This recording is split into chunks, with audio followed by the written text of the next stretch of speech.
Hello जी, कैसे हो आप सभी। मैं उम्मीद करता हूँ आप सभी अच्छे हों। और आज का जो टॉपिक है ये बहुत से लोगों का फेवरेट टॉपिक है और इससे बहुत क्वेश्चन आते हैं, हर एग्जाम में इसे क्वेश्चन पूछे जाते हैं। तो टाइम वेस्ट ना करते हुए हम इसको शुरू करते हैं। और ये गारंटी है कि मैंने इसको कॉन्सेप्चुअल और फैक्चुअल इतने डीप में पढ़ाया कि इससे बाहर कोई भी क्वेश्चन नहीं आएगा और आपकी नॉलेज भी एकदम से क्लियर हो जाएगी। तो आज का टॉपिक है, जैसा कि आप देख रहे हो, द रिवोल्ट ऑफ 1857 यानी 1857 का विद्रोह। इसके बारे में हम जानेंगे, जिसे भारत की पहला स्वतंत्रता संग्राम भी कहा जाता है। इसके बारे में एक चीज़ मैं क्लियर करवा दूंगा। पहले इसके कारणों के बारे में जान लेते हैं। देखो, कोई भी विद्रोह होता है ना, वो अचानक से नहीं होता।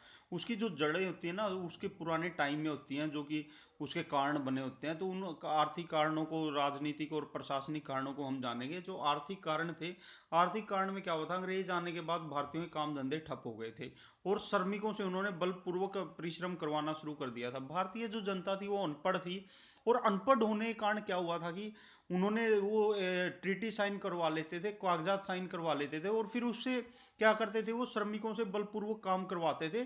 और जो काम नहीं करता था उसी उसकी पुलिस से पिटवाई पिटाई करवाते थे। तो इस करके इनके काम धंधे भी ठप हो गए थे और श्रमिकों से बलपूर्वक परिश्रम भी करवाते थे भारतीयों से।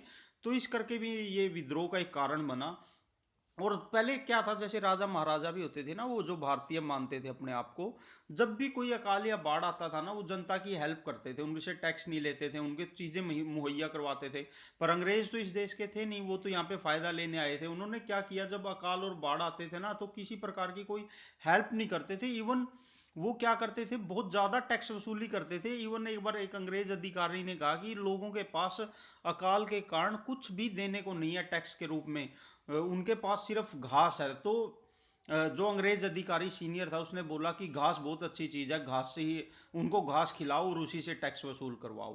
तो ये तो आप जान सकते हो कितने ज़्यादा बिना दया के थे। फिर क्या हुआ था, 1813 में एक चार्टर एक्ट आया था।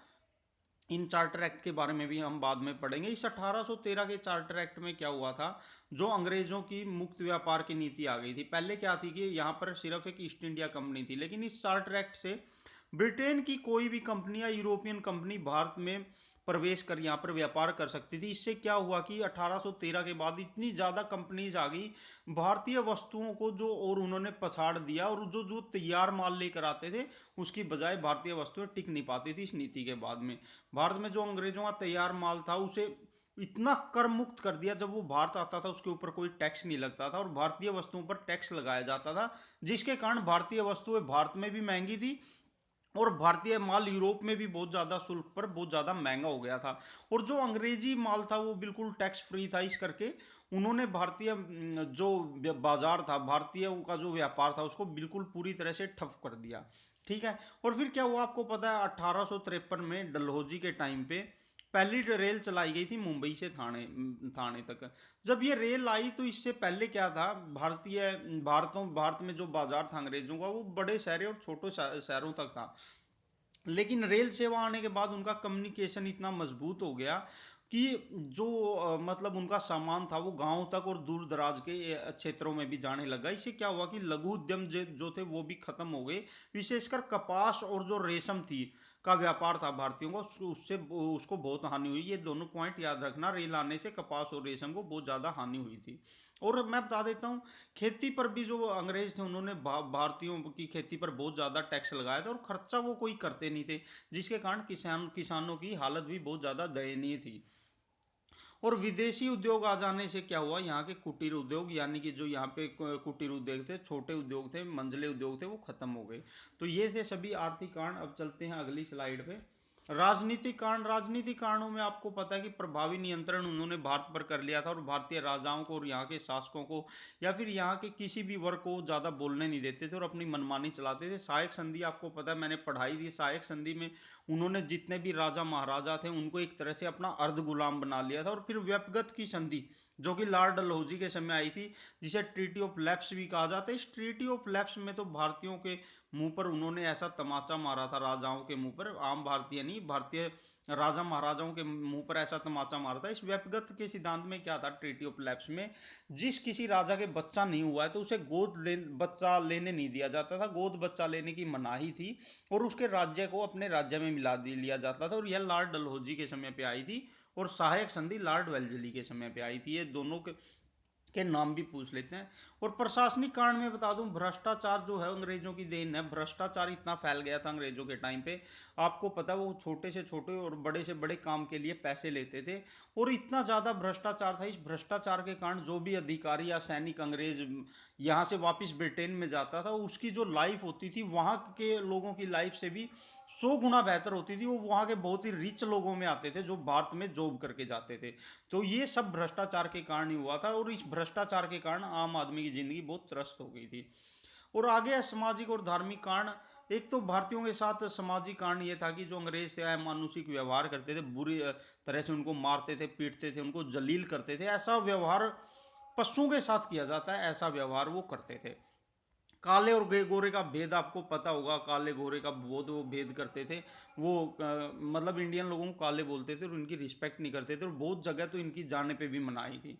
और वो भारतीयों को एक गुलाम समझते थे, ये नहीं मानते थे कि ये हमारे बराबर के लोग हैं। इस करके भारतीय मानसिक रूप से त्रस्त हो गए, और उन्होंने बहुत से आम लोगों ने, जमींदारों ने, किसानों ने इसी करके इसमें पार्टिसिपेट किया, सैनिकों ने, क्योंकि उनकी इज्जत नहीं थी। भारतीयों में इन्होंने हीन भावना भरना, जबकि भारतीय एक अपने आप में, भारतीय होने गर्व की बात थी भारतीय के लिए, क्योंकि इनका अपना एक इतिहास और कल्चर था। लेकिन अंग्रेज इनमें हीन भावना भर रहे थे, जिसके कारण ये भी क्रांति का एक कारण बना। ईसाई धर्म, जब ईसाई धर्म की को जो भी अपनाता था उसी को पदोन्नति मिलती थी, प्रमोशन मिलता था। इस करके लोगों में डर फैल गया कि ये हिंदू मुस्लिम सिख धर्म को खत्म करके ईसाई धर्म को लाना चाहते हैं। और 1813 का जो मिशनरी एक्ट आया था, ये भी क्वेश्चन पूछ लेते हैं। 1813 के मिशनरी एक्ट में यहाँ पर ईसाई मिशनरी आ गई, जिन्होंने ईसाई धर्म को फैलाने के लिए बड़े लेवल पर काम किया, और उनको अंग्रेजों की सरकार की सपोर्ट थी, ब्रिटिश सरकार की सपोर्ट थी। इस करके भी मतलब धार्मिक रूप से जो भारतीय थे वो घबरा गए थे कि उनके धर्म को खतरा है, और ये भी क्रांति का एक कारण बना। अब जान लेते हैं बाहरी कारण। अंग्रेजों और अफगानों के का जो युद्ध हुआ था, मैंने आपको बताया था 1839 से 1842 में चला था। इसमें क्या हुआ था कि 1 लाख की सेना में से तीन ही लोग बचकर आए थे।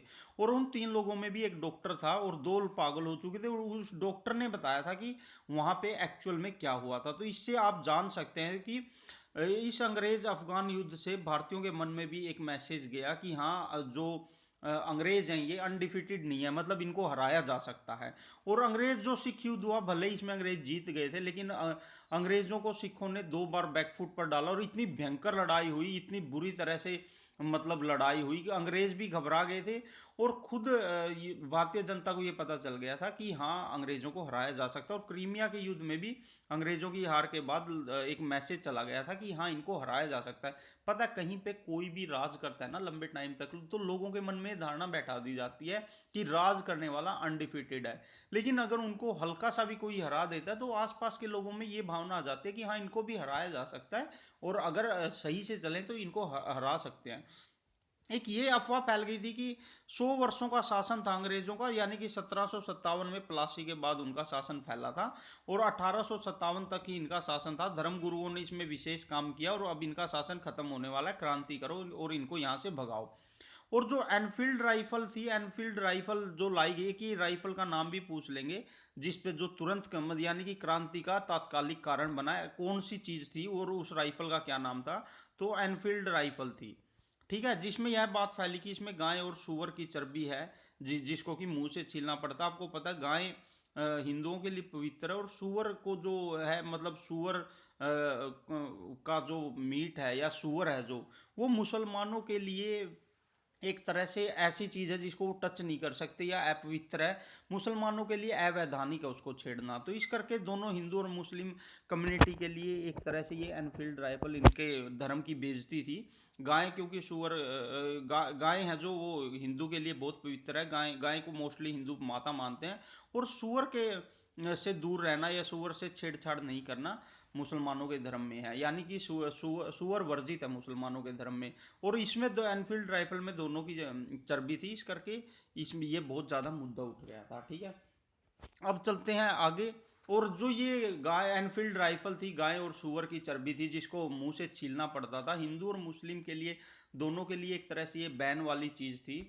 तो इस करके यही तात्कालिक कारण बना था 1857 की क्रांति का। आपने तात्कालिक कारण पूछ ले, तो वो ध्यान में रखना है। अब है मंगल पांडे। मंगल पांडे पे तो मूवी भी बनी और मंगल पांडे नाम आएगा ही आएगा, तो हम मंगल पांडे को जान लेते हैं। जो ये मंगल पांडे था, ये बैरकपुर छावनी में तैनात था, बंगाल में। बंगाल में ये छावनी है, ये नाम भी पूछ लेंगे कहाँ पर, तो बैरकपुर में इसकी ड्यूटी थी, बंगाल में।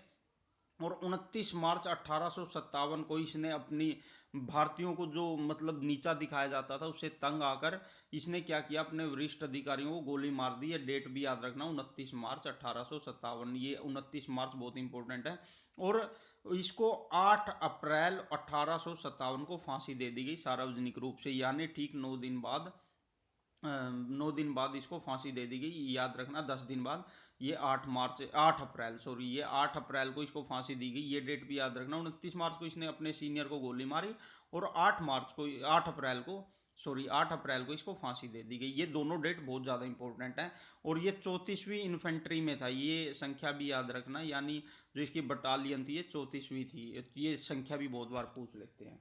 और ये बैरकपुर में था, बंगाल में। ठीक है, अब चलते हैं आगे। मैंने देखो जो ये पूरी क्रांति है ना, पिक्स के साथ समझाइए, पिक्चर के साथ, ताकि फोटो आप देखो तो आपकी डीप मेमोरी में चला जाए और आपको अच्छे से याद रहे। बहुत ही इंटरेस्टिंग लेक्चर बनाया मैंने, बड़ी मेहनत करके स्पेशल आपके लिए, तो इसे बड़े ध्यान से देखना और बिल्कुल अच्छे से समझ लेना। क्रांति के लिए जो दिन तैयार था वो 31 मई का दिन था, आपने बहुत अच्छे से याद रखना, ये डेट बहुत इंपॉर्टेंट है। 31 मई का डे रखा गया था पूरे भारत में, मतलब जहाँ जहाँ पर क्रांति थी उन क्रांतिकारियों द्वारा, इसके नेताओं द्वारा ये तय किया गया था कि हम 31 मई को क्रांति करेंगे 1857 को। और क्रांति का प्रतीक चिन्ह, इस पे भी बहुत क्वेश्चन आए हैं। एक तो चपाती था यानी रोटी थी, और एक कमल का फूल था जो कि विद्रोह का लक्षण था। और ये एक जगह से दूसरी जगह पहुंचाए जाने थे क्रांतिकारियों द्वारा, और ये लक्षण जाना था कि हाँ अब क्रांति करने का शुरू सही समय आ गया है। और मेरठ में क्रांति समय से पहले शुरू हो गई थी 10 मई को। ये दोनों क्वेश्चन है, क्रांति कहाँ पर शुरू हुई, तो मेरठ में हुई थी। और कहाँ पे हुई थी, 10 मई को। देखो 31 मई का दिन रखा था, लेकिन 10 मई को ऐसी सिचुएशन बनी कि क्रांति शुरू होगी, तो 21 दिन पहले क्रांति शुरू हो गई थी। और कहाँ से, तो मेरठ से हुई थी। मेरठ में सैनिकों ने दिल्ली जाकर बहादुर शाह जफर, ये देखो मैंने फोटो डाला है स्पेशल, ये बहादुर शाह जफर, जिसे बहादुर शाह द्वितीय इसका नाम था। जफर इसलिए कहा गया था क्योंकि ये जफरनामा नाम से कविताएं लिखता था। तो बहादुर शाह जफर को अपना शासक या अपना नेतृत्व करने की बात कही क्रांतिकारियों ने। मेरठ से ही दिल्ली चले गए। मेरठ से सभी क्रांतिकारियों को जेलों से निकालकर सभी हथियार लूटकर और वहाँ के अधिकारियों को मारकर ये दिल्ली चले गए। और दिल्ली जाकर इन्होंने क्रांति का सांकेतिक मुखिया बना दिया, किसको, बहादुर शाह जफर को। ये आपने बहुत ही अच्छे से ध्यान रखना, आपके लिए बहुत ज़्यादा इंपॉर्टेंट है। अब चलते हैं अगली स्लाइड पे। मेरठ के क्रांतिकारियों द्वारा किस जो मतलब ऑफिसर था उसकी हत्या की गई थी, तो साइमन फेजर की हत्या की गई थी, ये भी इंपॉर्टेंट है। बहादुर शाह जो सेकंड था, जिसको जफर इसका टाइटल था, क्यों था, क्योंकि ये पोइट्री करता था जफरनामा के नाम से, तो इसका नाम ही जफर कर दिया गया। और जो मतलब बहुत ही फेमस मतलब पोइट हैं या मतलब उर्दू के कवि हैं, वो इनके दरबार में रहते थे, तो आपने वो भी ध्यान में रखना है। तो बहादुर शाह द्वितीय था, जो इसके द्वारा सभी राजाओं को चिट्ठी लिखकर पुष्टि कर दी गई कि अब अंग्रेजों के खिलाफ क्रांति का समय आ गया है, यानी कि उसने क्रांतिकारियों का नेतृत्व, लीडरशिप एक्सेप्ट कर ली थी। हम सबका शत्रु एक है उसने बोला, और जो साझा शत्रु है वो अंग्रेज है, यानी सभी को इकट्ठा करने की इसने प्लानिंग बनाई। और ये बहुत इंपॉर्टेंट है, बहादुर शाह जफर ने सिर्फ और सिर्फ शासकीय रूप से लीडरशिप की थी। जो इसकी सेना का नेतृत्व था वो बखत खान ने संभाला था, ये नाम ध्यान रखना। जो इसकी आर्मी थी उसका लीडर बखत खान था। ठीक है, तो ये होता है इसके टाइम पे। अब चलते हैं आगे। देखो अलग अलग जगह पे अलग अलग लीडरशिप संभाली थी अलग अलग लीडर्स ने, तो आपने ध्यान में रखना जो नेता थे उन पे कहाँ कहाँ पर किस किस ने संभाली, अक्सर क्वेश्चन पूछे जाते हैं।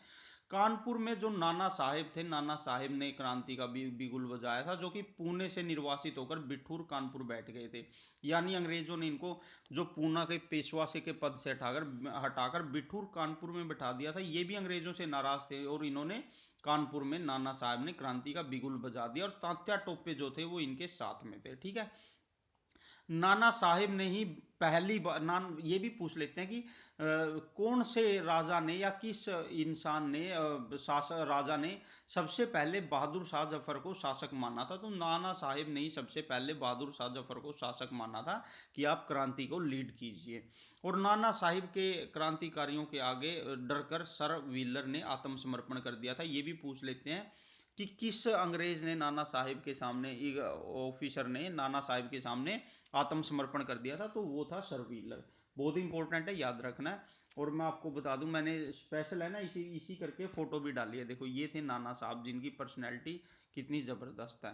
तो ये कानपुर के लीडर थे, कानपुर में इन्होंने क्रांति को संभाला था। अब चलते हैं आगे। लखनऊ में ये बेगम हजरत महल इनका नाम था, लखनऊ की बेगम थी ये। लखनऊ में बेगम हजरत महल ने नेतृत्व संभाला था, याद रखना। और इनका जो बेटा था बिरजिश कादिर, उसने इनका साथ दिया था, यानी इनके बेटे का नाम भी इम्पोर्टेंट है। बरेली में खान बहादुर खान थे, यानी कि ये एक लीडर थे जो कि पठान थे, बरेली के थे। और बरेली में इन्होंने नेतृत्व संभाला था 1857 की क्रांति का, और बहुत बहादुरी से ये लड़े थे। बिहार में जो जगदीशपुर एक जगह है, और जगदीशपुर में 80 साल के एक शासक थे, वृद्ध शासक थे, लेकिन इतने दिलेर थे। इनका नाम था कुंवर सिंह, और इन्होंने 1857 की क्रांति का नेतृत्व संभाला था। बिहार के आरा में लड़ाई हुई थी, और आरा में इन्होंने बहुत मजबूती से लड़ाई लड़ी थी।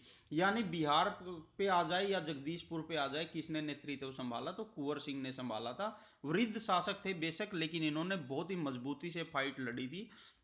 ये देखो अपनी पूरी ड्रेस में है, फाइटिंग ड्रेस में, और इतनी मजबूती से लड़ाई लड़ी इन्होंने। एक बार अंग्रेजों के छक्के छुड़ा दिए थे, लेकिन बाद में ये हार गए थे।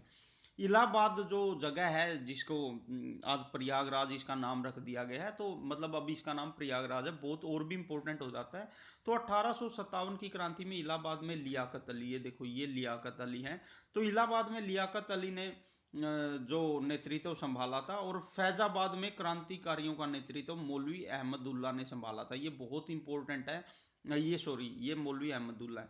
जो मौलवी अहमदुल्ला ने नेतृत्व संभाला था, कहाँ पर, फैजाबाद में, उत्तर प्रदेश में। और एक बात आपने ध्यान रखनी है, डायरेक्ट क्वेश्चन बनता है इस पे, कि किस जगह पर फैजाब मतलब कि किस जगह पर बाहर से आए हुए क्रांतिकारी लीडर ने नेतृत्व संभाला था। जो ये फैजाबाद के लीडर थे ना, मौलवी अहमदुल्ला, इन्होंने संभाला तो फैजाबाद में था नेतृत्व, लेकिन मूलतः ये मद्रास के रहने वाले थे, यानी बेसिकली ये मद्रास से बिलोंग करते थे। आप समझ सकते हो भारतीय लोग अंग्रेजों से कितने तंग थे। एक अच्छे लीडर को देखकर सब लालच छोड़कर वो अंग्रेजों के खिलाफ एक खड़े हो गए थे। और यही काम किया था उन्होंने, कहाँ पर, फैजाबाद में। इसी फैजाबाद में मद्रास से आए हुए मौलवी अहमदुल्ला ने नेतृत्व संभाला था, लीडरशिप संभाली थी। और ये मौलवी अहमदुल्ला का फोटो है, ये है मौलवी अहमदुल्ला। और इन्होंने बहुत कड़ी फाइट दी थी, बाद में इनको हराकर फांसी पर टांग दिया गया था। और फैजाबाद के साथ साथ अवध में भी इन्होंने ही नेतृत्व संभाला था। अब चलते हैं बहुत ही महान पर्सनैलिटी, जिसका आप सभी वेट कर रहे होंगे, और जिनका एक अपना अलग रुतबा और नाम है इस क्रांति में, झांसी की रानी, रानी लक्ष्मीबाई। झांसी में रानी लक्ष्मीबाई ने नेतृत्व संभाला। देखो इनका नाम याद रखना, इनका नाम लक्ष्मीबाई था, तो लक्ष्मीबाई ने नेतृत्व संभाला। और इनके पति गंगाधर राव की मृत्यु हो गई थी। क्यों नेतृत्व संभाला, क्योंकि इन्होंने एक पुत्र था जो वो गोद लिया, दामोदर राव, और उसको गद्दी का सही वारिस नहीं माना अंग्रेजों ने। और गद्दी का सही वारिस ना मानने के कारण इन्होंने क्या किया कि झांसी में ये कहा कि मैं अंग्रेजों को अपनी झांसी नहीं दूंगी। तो ये एक लाइन याद रखना, ये डायरेक्ट भी पूछ लेंगे, मैं अपनी झांसी नहीं दूंगी, यानी कि मैं अपनी झांसी किसी को नहीं दूंगी, या तो ये मेरी रहेगी या मैं इसके लिए मर जाऊंगी। ये बोला था रानी लक्ष्मीबाई ने अंग्रेजों के खिलाफ 1857 की क्रांति में। और इनके पति का नाम भी याद रखना, गंगाधर राव, और पुत्र का नाम भी दामोदर राव, इंपॉर्टेंट हो जाता है। और बाद में यह है यहाँ से हारकर ग्वालियर चली गई थी, और यहाँ पर ये तात्या टोपे के साथ मिल गई थी, दोनों ने वहाँ पे लड़ाई लड़ी थी। और ग्वालियर पर कब्जा करने के बाद क्या हुआ था, जब ये दोनों ग्वालियर गए ना, ये झांसी और कानपुर में हार गए थे। तात्या टोपे और नाना साहब कानपुर में हार गए और रानी लक्ष्मीबाई झांसी में हार गई थी। और जब ये यहाँ पर हारे तो यहाँ पर हारने के बाद ये अपनी सेना को लेकर ग्वालियर में चले गए। और ग्वालियर में सिंधिया राज करते थे। सिंधिया को इन्होंने वहां से मार भगाया और मार भगाने के बाद वहां पर ये क्वेश्चन डायरेक्ट आ जाता है, ग्वालियर का जो नेतृत्व किया था वो तात्या टोपे ने किया था, ये याद रखना आपने। और जो ग्वालियर का सिंधिया शासक था उस समय पे वो अंग्रेजों की साइड भाग गया था और वो उसने आगरा में शरण ली थी। ये जगह भी बहुत इंपॉर्टेंट है। अब चलते हैं आगे आगे आगे की स्लाइड पे। अभी इस पे ये भी इंपॉर्टेंट हो जाता है। इनका नाम बाबा चौधरी श्यामल तोमर है। क्यों इंपॉर्टेंट हो जाता है? क्योंकि इस पे अभी ट्वीट किया था वो अमित शाह ने, नरेंद्र मोदी ने, जो भी लीडर है मतलब यूपी के जो योगी आदित्यनाथ हैं उन्होंने इस पे ट्वीट किया था। और इतनी मतलब एक पहुंचे हुए या ओहदे वाले लोगों ने ट्वीट करने के बाद आपको पता वो वैसे भी इंपॉर्टेंट हो जाता है। वैसे भी इनका भारतीय इतिहास में 1857 की क्रांति में एक योगदान है और आजकल इन पर बहुत ज़्यादा लिखा जा रहा है, तो ये भी याद रखना। पश्चिमी उत्तर प्रदेश में बाबा चौधरी श्यामल तोमर ने नेतृत्व संभाला था। डायरेक्ट पूछ लेंगे। पश्चिमी उत्तर प्रदेश एक बहुत ही बड़ा इलाका पड़ जाता है, यहाँ पर किसने नेतृत्व संभाला था? बाबा चौधरी श्यामल तोमर थे ये। और इन्होंने 84 गांव के जमींदारों को इकट्ठा कर कर अंग्रेजों को इतनी मजबूत टक्कर दी थी कि पूरी कम्युनिकेशन लाइन उनकी खराब कर दी थी। और इन्होंने यमुना के किनारे मेरठ में अपना ऑफिस बना लिया था और समानांतर सरकार चलाई थी। और वहां पर जो इनकम टैक्स का ऑफिस था वो यहाँ पर बैठकर यहाँ से पूरा का पूरा अपनी सरकार का काम तामझाम संभालने लगे थे। ये काम किया था बाबा चौधरी श्यामल तोमर के द्वारा। हरियाणा में अहिरवाल में राव तुलाराम ने, ये भी इंपॉर्टेंट नाम है, राव तुलाराम ने नेतृत्व संभाला था। और ये ऐसे थे जो बाद में अफगानिस्तान चले गए थे, मैंने इसीलिए ये डाला है। देखो इस क्रांति में मोस्टली को मार दिया गया था, सिर्फ दो ही लोग भागने में सफल हुए थे। एक तो हरियाणा के अहिरवाल के राव तुलाराम जो अफगानिस्तान चले गए थे। एक तो ये नाम याद रखना है, अहिरवाल में हरियाणा में राव तुलाराम ने लीड किया और बाद में ये अफगानिस्तान चले गए यानी बच गए थे सुरंग के रास्ते से। दूसरे नाना साहब नेपाल चले गए थे। ये दो लोग इसलिए इंपॉर्टेंट हो जाते हैं क्योंकि ये बचकर बाहर निकल गए थे, बाकी सबको बुरी तरह से मारा गया था। और हरियाणा में बल्लभगढ़ जो एरिया है, बल्लभगढ़ फरीदाबाद, वहां पे राजा नाहर सिंह ने, ये देखो ये राजा नाहर सिंह है, इन्होंने क्रांति का नेतृत्व संभाला था। और वो इतनी मजबूती से संभाला था, अंग्रेजों को इन्होंने धूल चटा दी थी। ये बहुत ही मजबूत नेतृत्व था। इनकी जो फाइटिंग का तरीका था ना, इतना अच्छा था, जो इनकी सैन्य रणनीति थी। इन्होंने अंग्रेजों को 2 बार हराया था, तीसरी बार में अंग्रेज इनको हरा पाए थे। और फिर इनको हराकर फांसी पर टांग दिया गया था सार्वजनिक रूप से। कहां पर? जो चांदनी चौक है वहां पर टांग दिया गया था। और ये और भी इंपॉर्टेंट हो जाता है क्योंकि सरकार द्वारा जो बल्लभगढ़ का नाम बदलकर अब बलरामगढ़ कर दिया गया और ये बलरामगढ़ इनके पूर्वज बलराम सिंह के नाम पर किया गया है। तो ये याद रखना आपने, राजा नाहर सिंह ने बल्लभगढ़ में नेतृत्व संभाला था 1857 की क्रांति का। इस क्रांति के समय पूरे भारत का गवर्नर जनरल कौन था? ये भी क्वेश्चन आ जाता है। वो लॉर्ड कैनिंग था। ये डायरेक्ट पूछ लेंगे। 1857 की इतनी महान क्रांति हुई, उस समय भारत का गवर्नर जनरल कौन था? तो वो लॉर्ड कैनिंग था। और इस क्रांति में ये भी पूछ लेते हैं, जो महाजन थे, व्यापारी थे, तालुकदार थे, उन्होंने कलकत्ता में अंग्रेजों को जीतने के लिए या जिताने के लिए प्रार्थना की थी कि अंग्रेज जीत जाएं और भारत में शांति व्यवस्था फैले और जो महाजन और व्यापारी तालुकदार हैं उनका बिजनेस अच्छे से प्रफुल्लित हो। यानी ये डायरेक्ट पूछ लेंगे, महाजन व्यापारी तालुकदारों ने अंग्रेजों के जीतने के लिए कहाँ प्रार्थना की? तो वो कलकत्ता में की थी। या किस वर्ग ने की थी? तो इस वर्ग ने की थी। बहुत ही अच्छे से याद रखना है। ये भी पूछ लेते हैं डायरेक्ट, ये भी याद रखना। भारत की 25% जनसंख्या इसमें शरीक हुई थी और 1/10 यानी कि 1/10 यानी कि 10% लोग, 10% लोगों ने इसमें हिस्सा लिया था। तो ये सॉरी 10% जो एरिया था वो इसमें शामिल हुआ था। ये थोड़ा मैं गलत बोल गया पर अब करेक्ट कर लेना, मैंने लिख ही रखा है हिस्सा यानी कि एरिया यानी कि क्षेत्र। एक आधी गलती हो जाती है, देखिए बड़ा टॉपिक है, मैंने बहुत अच्छे से तैयार किया और इससे बेस्ट कंटेंट आपको कहीं नहीं मिलेगा। मैं अपना बेस्ट देता हूँ, एक आधी गलती कभी कभी बोलने में हो जाती है। बिना हड्डी की जीभ है यार, गलती हो जाती है किसी से भी। तो भारत की जो अगर जनसंख्या पूछ लें, जो पॉपुलेशन थी उसने वो 25% पॉपुलेशन ने इसमें भाग लिया था। और अगर एरिया पूछ लें तो 10% एरिया यानी कि 1/10 हिस्से ने इसमें भाग लिया था, एरिया ने भाग लिया था। यानी भारत के टोटल एरिया के सिर्फ 10% हिस्से में क्रांति फैली थी। दक्षिणी भारत था, पूर्वी भारत था, पूर्वोत्तर भारत था और पश्चिमी भारत था, पूर्ण रूप से इससे अछूता था। यानी दक्षिणी भारत, पूर्वी भारत, पूर्वोत्तर भारत और पश्चिमी भारत में क्रांति का कोई नामो निशान नहीं था और ऑलमोस्ट पंजाब भी से अछूता था। बहुत से देशी राजाओं ने अंग्रेजों का साथ दिया था और आखिरकार अंग्रेज इसी की तरह से, इसी वजह से इस क्रांति को पूर्णतः कुचलने में कामयाब रहे थे। स्थान विशेष के साथ जो अंग्रेजी कमांडरों ने जिन्होंने इस क्रांति को कुचला और क्रांतिकारियों को मार दिया और वापिस से अंग्रेजी सत्ता को भारत में स्थापित किया, इन पे भी बहुत ज़्यादा क्वेश्चन बन जाते हैं। ये ध्यान रखना, डायरेक्ट पूछ लेते हैं किस स्थान पर किसने क्रांति को कुचला। दिल्ली में जो जॉन निकलसन थे, इन्होंने क्रांति को कुचला और इनका साथ दिया जॉन हडसन ने। दोनों याद रखना, क्योंकि दिल्ली से ही क्रांति मुख्यतः लीड हुई थी और दिल्ली में ही मतलब जो क्रांतिकारी थे वो सबसे ज़्यादा उग्र थे और दिल्ली में ही शासक बैठता था, तो थोड़ा ज़्यादा इंपॉर्टेंट हो जाता है। तो दिल्ली में जॉन निकलसन, जॉन निकलसन ये नाम है। ये क्यों इंपॉर्टेंट है? क्योंकि इसने क्रांति को दबा दिया था दिल्ली में और क्रांतिकारियों को हरा दिया था और बाद में ये मर गए थे। ये भी पूछ लेंगे, दिल्ली में क्रांतिकारियों को मारने के बाद और क्रांति को हराने के बाद किसने अपना दम तोड़ा था या कौन सा अंग्रेज अधिकारी मर गया था? तो वो जॉन निकोलसन था। इसने, यह मर गया था और इसका साथ जॉन हडसन ने दिया था। निकोलसन मारा गया था पर वह कुचलने में कामयाब रहा। कानपुर को कोलिन कैंपबेल ने जीता था। यह भी इंपॉर्टेंट है। कानपुर में आपको पता है नाना साहेब थे और बहुत मजबूत लीडर थे और पेशवा थे मराठों के। तो कोलिन कैंपबेल ने हराया था कानपुर में नाना साहेब को, और लखनऊ को भी, बेगम हजरत महल को भी कोलिन कैंपबेल ने ही हराया था। और गोरखा रेजिमेंट ने इसमें बहुत बड़ी भूमिका निभाई थी, आपने याद रखना है।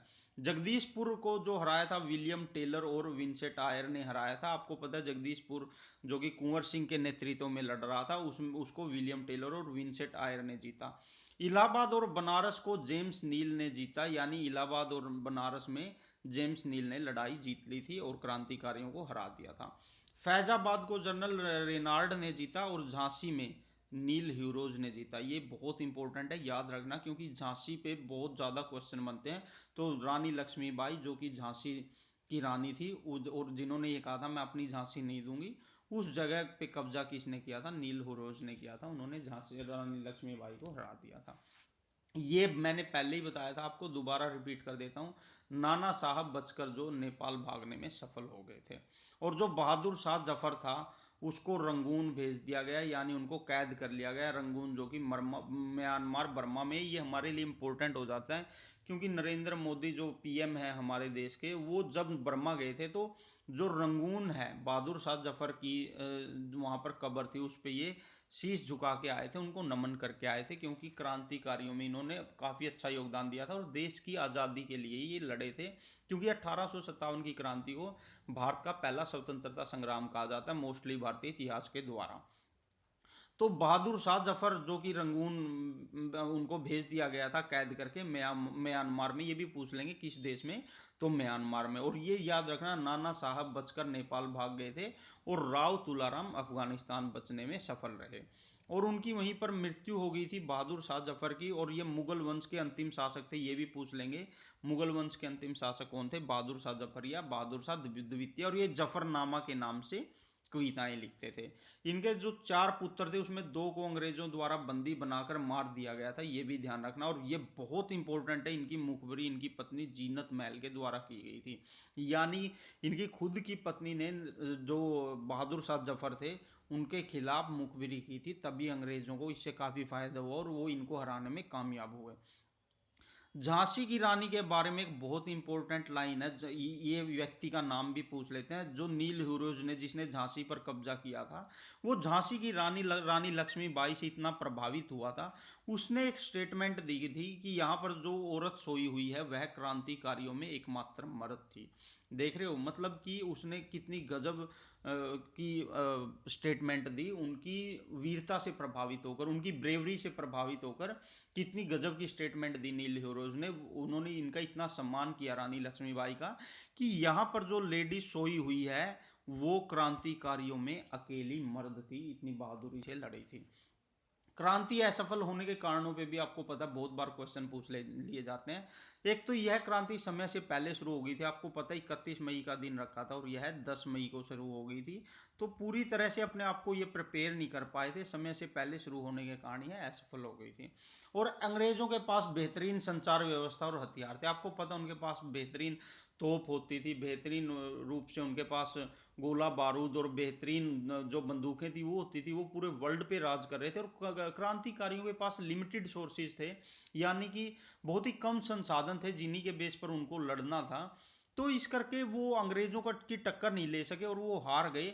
और उनके पास संचार व्यवस्था भी बेहतर थी, जैसे कि रेलवे थी उनके पास में, टेलीग्राफ सिस्टम था, तो ये सब डाक सिस्टम था, डाक व्यवस्था थी। तो ये इन पर सब पर अंग्रेजों का कब्जा होने के बाद उन्होंने सभी क्रांतिकारियों को इकट्ठा नहीं होने दिया, यानी कि सभी क्रांतिकारियों को एकजुट होने का मौका नहीं दिया और उनको अलग अलग जगह पे हरा दिया। कम क्षेत्र में ये क्रांति थी, मैंने आपको बताया था सिर्फ भारत के 10% क्षेत्र में ये क्रांति फैली हुई थी और कम लोगों द्वारा, सिर्फ 25% लोगों ने इसको इसमें भाग लिया, इसलिए इसी करके ये हार गए।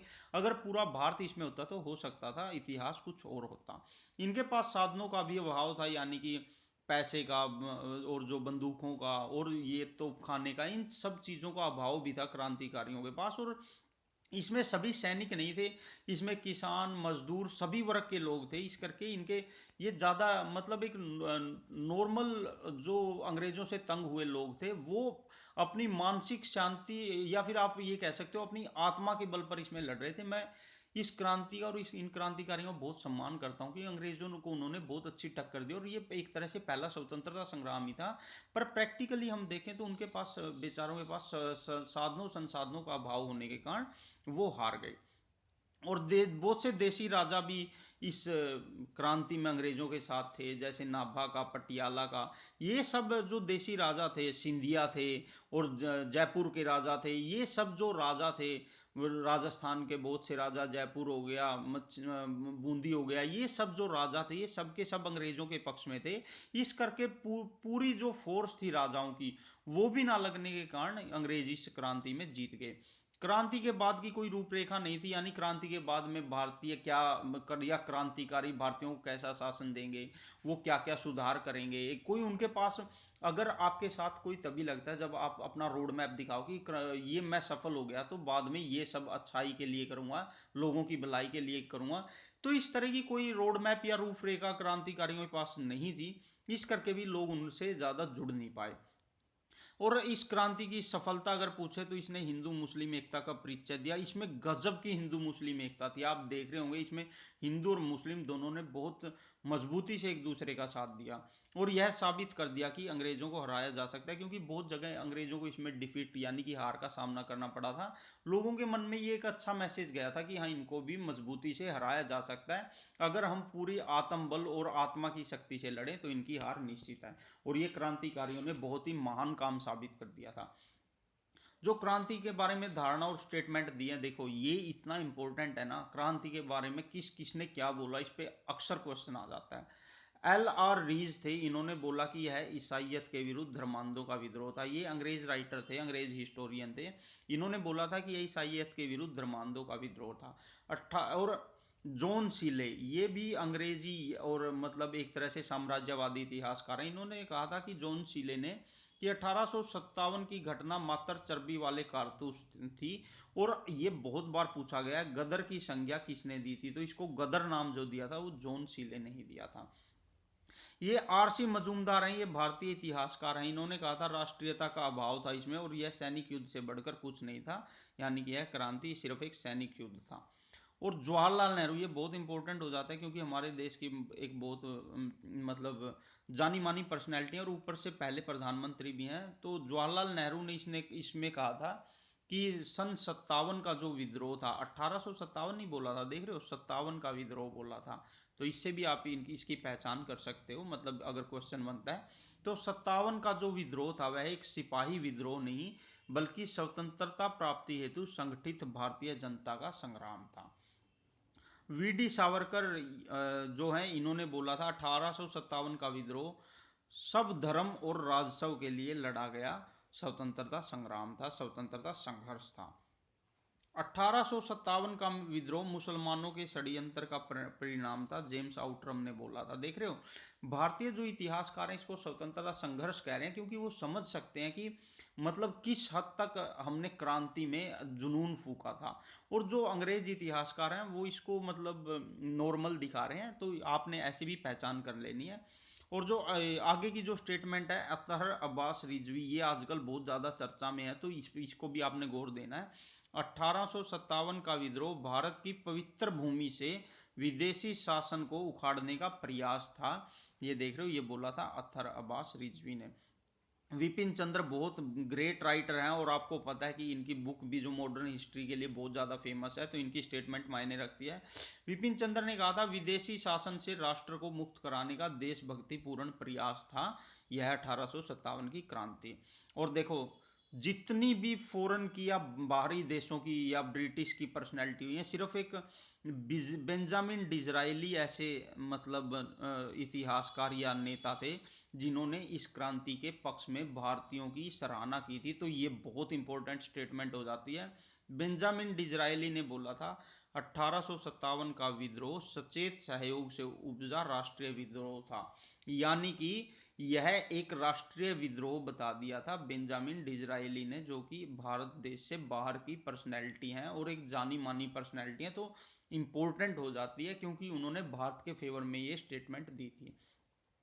ये बोला था शुरू में सैनिक विद्रोह था और बाद में राजनीतिक रूप ले गया था, ये बोला था एस एस सेन ने, ये भी एक महान इतिहासकार हैं।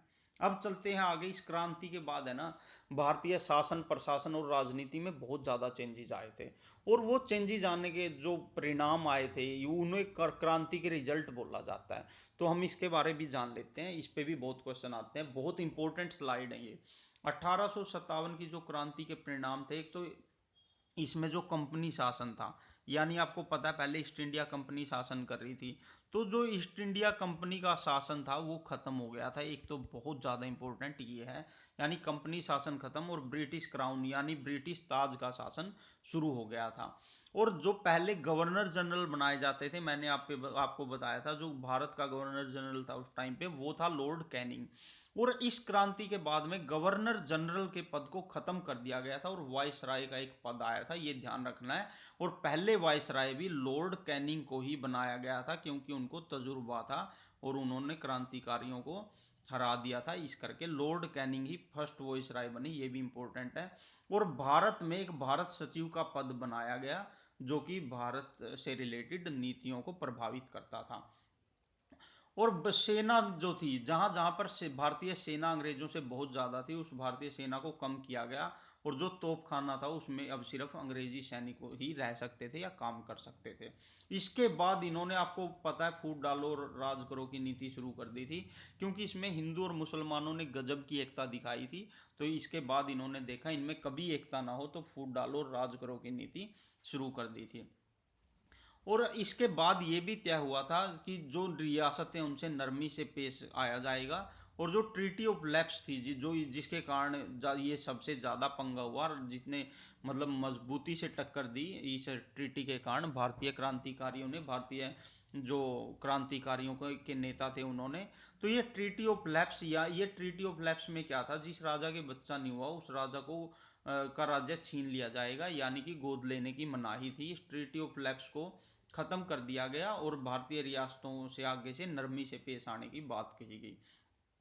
इसके बाद से ब्रिटिश इतना घबरा गए भारतीयों के मुद्दों से और उन्होंने समाज और धर्म से दूरी बना ली। मैंने आपको बताया था कि भारतीय समाज और धर्म में वो इंटरफेयर कर रहे थे, लेकिन इस क्रांति के बाद वो इतने घबरा गए तो उन्होंने भारतीय समाज और धर्म से दूरी बना ली।